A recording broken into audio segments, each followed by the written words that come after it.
One of the questions I get asked all the time is, how do I shoot in low light environments, especially in restaurants? And up to a certain point, my answer has always been, wait till morning. But the reality is that technology is coming really far for photography, and for food photography and tabletop photography especially. And a company that's making some products right now that speak to these needs, that speak to this question, is PlatyPod. PlatyPod is a company that I work with, and I really like their products, and I feel like they're helping food photographers to make really, really great pictures in the dark.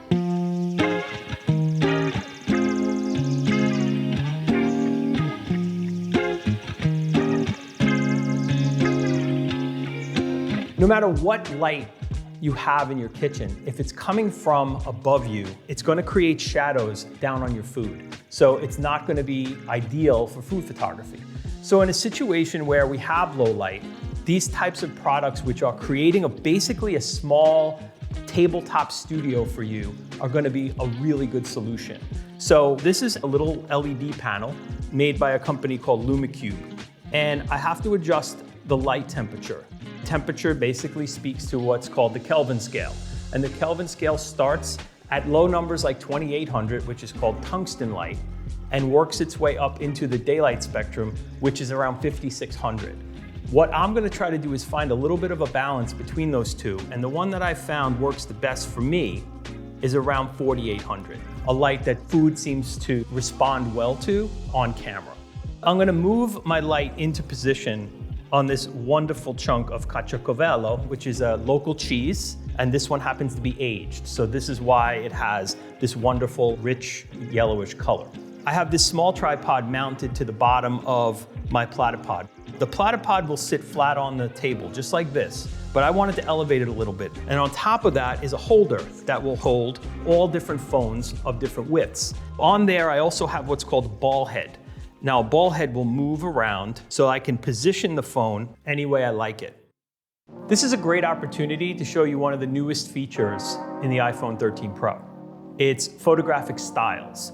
And because we're in this kind of warm lighting environment, this might help. As I go into the hidden menu here with this up arrow and I click it, it points down and it gives me all of these options at the bottom of the screen. The one that looks like 3 pages is the one that we're gonna tap. So the Photographic Styles start in standard mode. So this is basically no additional filtering. So if I slide over to rich contrast, you can see that it changes a little bit. The tone is -50 and the warmth is at 0. But I feel like I want this photo to be a little warmer. So I'm gonna hit this slider and I'm gonna slide down very carefully until I get to around, let's say 58. That's kind of making my image just warm enough where I feel comfortable. Stabilization is a really important factor when you're dealing with night photography. Even though we're well lit, we don't want the camera to be moving during this shot. So it's important that I use the tripod. But before I use the tripod, I really want to find my shot, rather than trying to compose your shot on a tripod, which could be kind of limiting because you can't move around as much. So I'm going to just get this out of the way, and I'm going to kind of frame my shot. Now, there's another feature in the iPhone that I really like, and it's the ability to jump in to a 3x lens at the touch of a finger. But this is a little too close. So what other options do I have between 1x and 3x? If I press down on the 1x, you can see that I get this wheel, which basically tells me I'm at a 77mm lens. Food photography works really well at around a 50mm lens. So what I'm gonna do is I'm gonna back up and estimate where I think that might be.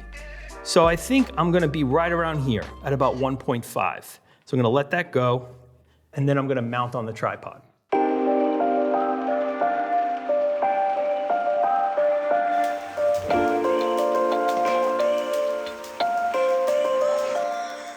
So there is another feature with the iPhone that we can use. So again, I'm gonna go up to the hidden menu, and I'm gonna go over here to the little clock.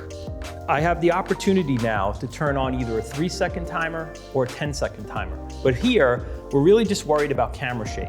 So there's 2 things I wanna show you. First, what I'm gonna do is I'm gonna stabilize my entire setup with my left hand.